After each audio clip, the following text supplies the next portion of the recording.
ಧರ್ಮ ಅನ್ನಬೇಕಾಗತ್ತಂದ್ರ ಯಾರು ಹಸದವರಿಗೆ ಅನ್ನ ಹಾಕ್ತಾರ, ಯಾರು ಬಾಯಾರಿಕೆ ಆದವರಿಗೆ ನೀರು ಕೊಡ್ತಾರ, ಯಾರಿಗೆ ಕಷ್ಟ ಅಂತ ಬಂದವರಿಗೆ ಕಷ್ಟಕ್ಕೆ ಜೊತೆಗೆ ಬಂದು ನಿಂಡಿರ್ತಾರಲ್ಲ ಅದಕ್ಕೆ ಧರ್ಮ ಅಂತ ಕೇಳ್ತಾರ.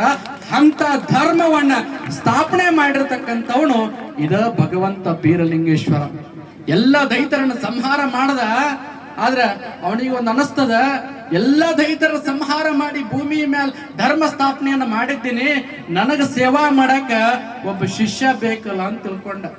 ಯಾವ ಶಿಷ್ಯನೂ ನಿಂಡ್ರಲಾಗಿದ್ದವನಂತ್ಯಾಕ.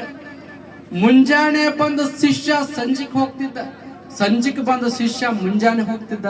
ಯಾಕಂದ್ರೆ ಉಗ್ರ ಉರಿಗಣ್ಣಿನವನಾಗಿದ್ದ ಬೀರಲಿಂಗೇಶ್ವರ. ಅವನ ಉಗ್ರ ಉರಿಗಣ್ಣ ತೆಗೆದಾಗ ಮುಂದೆ ಬಂದಿರತಕ್ಕಂಥವ್ರು ಎಲ್ಲರೂ ಕೂಡ ಸರ್ವನಾಶ ಆಗಿ ಹೋಗ್ತಿದ್ರು. ಯಾಕಂದ್ರ ದೈತರ ಸಂಹಾರ ಮಾಡಿದಾಗ ಅವನೊಳಗೆ ಒಂದು ತೇಜಸ್ಸಿನ ಬೆಳಕು ಹುಟ್ಟಿತ್ತಲ್ಲ, ಅದರಿಂದ ಯಾವ ಶಿಷ್ಯರು ಅವನಂತಾಗ ನಿಂಡ್ರೋಲಾಗಿರು. ಅವಾಗ ಅದ ಬೀರಲಿಂಗೇಶ್ವರ ಮತ್ತೆ ತಪಸ್ಸನ್ನ ಮಾಡ್ತಾರ.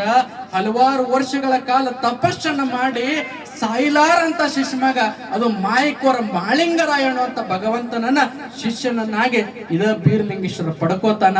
ಆ ಶಿಷ್ಯನ ಮುಖಾಂತರವಾಗಿ ಇಡೀ ಜಗತ್ತಿನೊಳಗೆ ಹಲವಾರು ರೀತಿಯ ಪವಾಡಗಳನ್ನ ಮಾಡ್ತಾರ.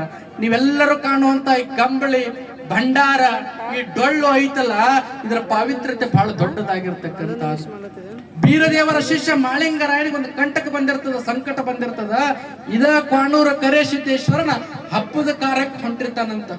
ಈಗ ಹೆಂಗ ಪೂಜಾರಿಗಳು ಸೇರ್ಯಾರಲ್ಲ, ಹಿಂಗೆಲ್ಲ ಪೂಜಾರಿಗಳನ್ನ ಕರ್ಕೊಂಡು ಒಟ್ಟಿ ಬಾಲಗದ ಸಿಂಹಸ್ಥಾನವನ್ನ ಕರ್ಕೊಂಡು ಡೊಳ್ಳು ಭಂಡಾರವನ್ನ ತೂರ್ಕೊಂಡು ಕ್ವಾಣೂರು ಮಠಕ್ಕೆ ಹಬ್ಬದ ಕಾರ್ಯಕ್ಕ ಮಾಳಿಂಗರಾಯ ಹೊಂಟಿದ್ದ ಅಂತ. ಅವಾಗ ಕೃಷ್ಣಾ ನದಿ ತುಂಬಿ ಹರಿಲಿಕ್ಕತ್ತಿತ್ತು. ಈಗ ಹೆಂಗ ಮಳೆಗಾಲ ಬಹಳ ಸಮೃದ್ಧಿ ಆಗ್ಯದಲ್ಲ, ಅವಾಗ ಮಳೆಗಾಲ ಬಹಳ ಸಮೃದ್ಧಿ ಆಗಿತ್ತು. ಕೃಷ್ಣಾ ನದಿ ತುಂಬಿ ಹರಿಲಿಕ್ಕತ್ತಿತ್ತು. ಅವಾಗ ಆ ಕೃಷ್ಣಾ ನದಿ ದಾಟಬೇಕಾಗಿತ್ತಂದ್ರ ಆ ಹಡಗ ಓಡಿಸುವ ನಾವಿಕನ ತೊಂದರೆ ಆಗ್ತದ. ಅವಾಗ ಆ ಮಾಳಿಂಗರಾಯ ತನ್ನ ಹೆಗಲ ಮೇಲೆ ಹೊತ್ತಿರತಕ್ಕಂತ ಈ ಪವಿತ್ರವಾಗಿರತಕ್ಕಂತ ಕಂಬಳಿಯನ್ನ ಆ ಹೊಳಿ ಒಳಗ ಹಾಸಿ ಭಂಡಾರವನ್ನ ಹೊಡೆದು ಹೊಳ್ಳಿ ದಾಟಿ ಹೋಗಿರ್ತಕ್ಕಂಥದನ್ನ ಇತಿಹಾಸದೊಳಗ ನಾವೆಲ್ಲರೂ ಕೂಡ ಕಂಬಳಿಯ ಪವಿತ್ರತೆಯನ್ನ ನಾವು ತಿಳ್ಕೊತೀವಿ. ಕಂಬಳಿ ಪ್ರತಿಯೊಬ್ಬರಿಗೂ ಬೇಕ, ಸರ್ವ ಜಾತಿಗಳಿಗೂ ಕೂಡ ಕಂಬಳಿ ಬೇಕು. ಯಾಕಂತಂದ್ರ ಈ ಕಂಬಳಿಯನ್ನ ಜೀವಂತ ಪೀಠ ಅಂತ ಕರೀತಾರ.